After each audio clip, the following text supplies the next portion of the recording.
Hello again, BookTube. Seeing as how today is St. Patrick's Day, even though I'm filming this on March 16th, but by the time this video comes out, it will be March 17th, St. Patrick's Day. That's a big day for us us Irish people, and as you can see, I am comically Irish. I wanted to talk about an Irish novel that I absolutely love. It's really a top 10 book for me, one of my favorite books ever. And seeing as this is Ireland Day, I wanted to tell you about it. So, and hopefully encourage you to read it if you have not yet. This is Cal by Bernard MacLaverty. Um, I learned about this book from the horse jockey on this corner of BookTube, Steve Donahue. He talked about it, and it is really it's a short little thing. It's less than 200 pages, but it packs a punch in a short amount of time.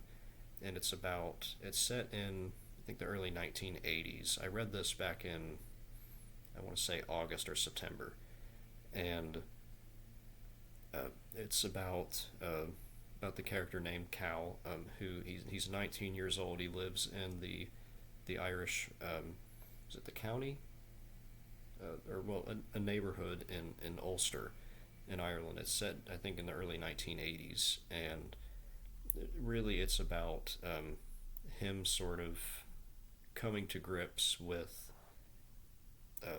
not really having the stomach for um, the stuff that his friends do. He was sort of part of this branch of the IRA with some of his friends where they do little I guess you'd call it terroristic jobs around the area, and he really just did not have the stomach for it.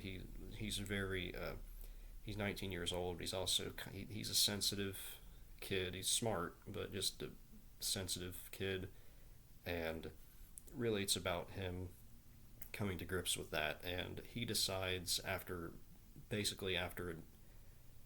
a few months after a hit job that went wrong, that ends up um, that he gets sent to a job that ends up killing this policeman and leaving his wife and little kid widowed.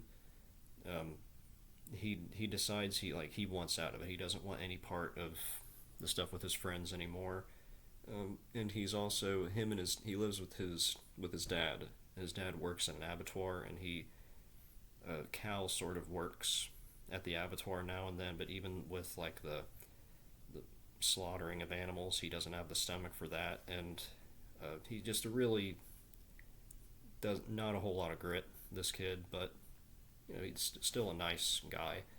And so after that really bad hit job that goes wrong, he um, he decides he wants out. He doesn't want any part of being with those friends anymore, and he sort of gets hazed and harassed by those friends a lot. They start to think that he's perhaps a rat. He's ratting them out to the police or whatever, and him and his dad are um, the only Protestants that live in the neighborhood of a very Irish Catholic part of Ulster, or well, the Irish Catholic part of Ireland. Uh, and so he is he also has to deal with the harassment from former friends or whoever, and he ends up working. The really interesting part of the story is he ends up working on the farm of that widow who whose husband, the policeman, was killed, pretty much at the hands of responsible for him, uh, who was killed pretty much by him and the other friends that he had. And she doesn't know that Cal had anything to do with that, and they sort of develop a romantic relationship.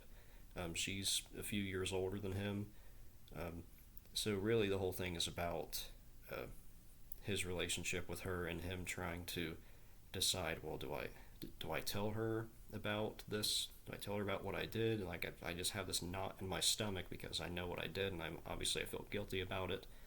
Um, but if I tell her, then she's going to, cut off, you know, cut off all ties with me. She's going to hate me, and so it's more complicated than that. But it's so good. It's again, Steve Donahue talked about this.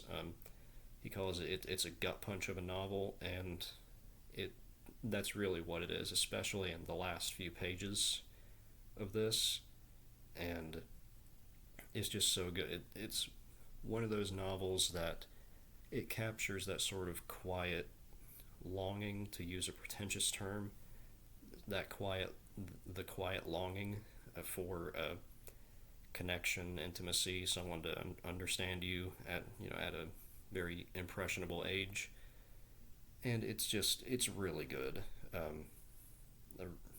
you know, you think of all the Irish novels that you hear about. You think about people tell you all the time about James Joyce or about Samuel Beckett or God forbid Sally Rooney, and I had never heard of this novel until Steve Donahue brought it up, and um, as much of a horse jockey as Steve is, he does not miss with his recommendations, and this knocks it out of the park. It's so good. It will take you no time to read it all, and so I highly recommend it on the holiest of holy days for the Irish. So great Irish novel. Highly recommend you read it. I just wanted to tell you a little bit about it on St. Patrick's Day. So happy St. Patrick's Day. Don't drink too much, and I'll see you next time.